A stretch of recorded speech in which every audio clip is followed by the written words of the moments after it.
Oh, hey y'all. Good to see you back. Now, that was a great first half, but I hope your bladder's empty and your beer's full because we got a whole nother second half coming up for you, all right? So sit tight. Before we get to that, you know, I wanted to try my hand at this here filmmaking business, so we made us a little extra for you. I hope y'all enjoy it.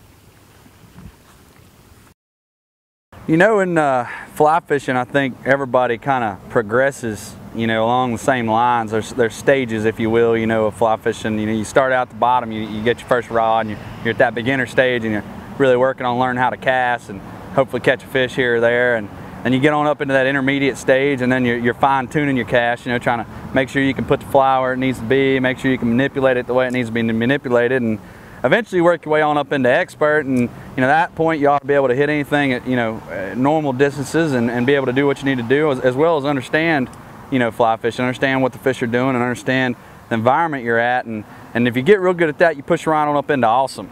And awesome, you know, we're talking like backhanding 120 feet right on a laid up tarpon's face. Awesome. That's good.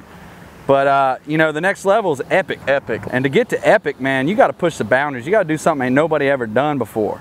And I feel like I've been stuck at awesome for a long time. And I'm getting pretty tired of being awesome. You know, I want to be epic. Epic. So, come up with this in the, you know, in a dream one time. You know, that something I thought would be cool that nobody's ever done before. And, you know, it was going to take a lot of work. It was going to take a lot of research and time, but you know, I figured I could pull it off. So I did the research, did the work, you know, and there's a lot of physics at play here, man. I mean, this is some Isaac Newton level stuff. Like, the way this has all got to come together has got to be perfect, and it's just not meant to do what I'm asking it to do. God knows only how long he had really thought about it. So it took a lot of effort, you know, a lot of math to figure that part of it out. But once I got that figured out, I knew I needed, you know, this is a team sport, you know, team sport. Got to have help. So I called up the only guy I thought could pull this off. You know, I called him up about 3 in the morning and told him my plan and said, Jonathan, I need you to make this happen. He said, well, Mike, you know, I want to be epic too. Epic. And I feel like we can be epic together. So after we had that conversation, he says, I know just the place. If you can do it, if you can sling it, I know the place they'll eat it. So we got up at like crack of dawn. I mean, it must have been like before crack of dawn. I don't even know what time it was. And we met at the boat landing about noon. We came down to this ramp and we put in and we ran way up into this really remote area. I'd never even seen it before.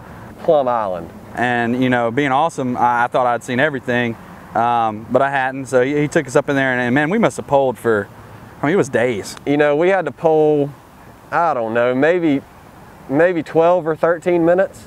I don't even know. We were poling, and you know, and all the time being on point, being on vigilance, you know. But surely enough, man, after a couple days of poling, you know, these fish started coming down the bank. They were coming hard, man, like K-class submarines pushing down the bank, shrimp busting everywhere. And you know, I took that popping cork rig and I laid it right on his nose with that 8-weight, man. I mean, just as pretty as you please. Get down in the water. God damn it, backhanding does not work. And sure enough, he chomped it, man, just hammered it.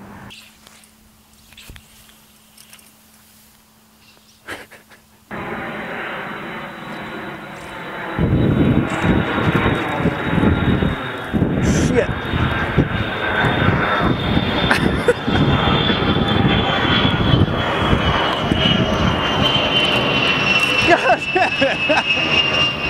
Thanks, buddy.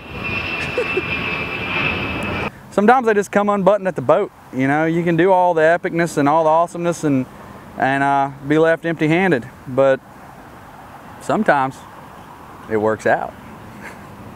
Got to keep an open loop when you're throwing a popping cork. I thought he was going to eat it for a second.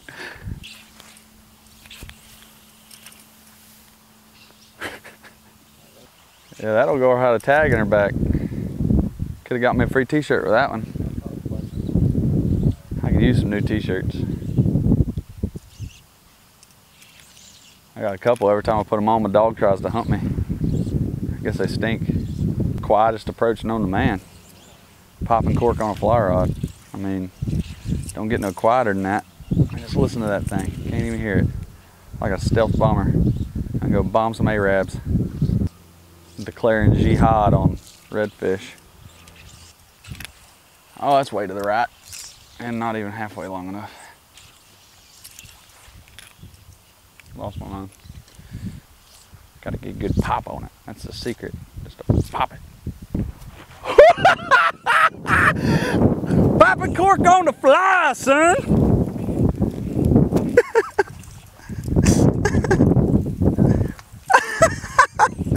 I actually had no intention of this working.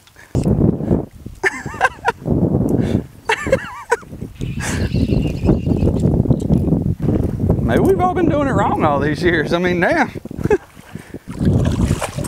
Oh, he liked it. Yeah, he did. Just couldn't take it. Just couldn't take it. Oh, shit. Come here. Yeah, I'm gonna definitely need a hand gaff on this one. Punch a few holes in and teach him to calm down.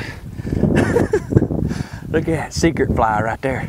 Got to work it under popping cork on an 8-weight. You got to hold him like a bass. Jimmy Houston. All right, get on in there. I can't believe that worked.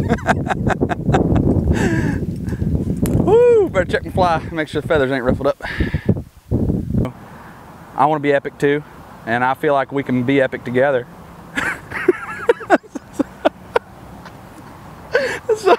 All right, well, I got it back. Oh, you can just leave it running. You can cut all this out.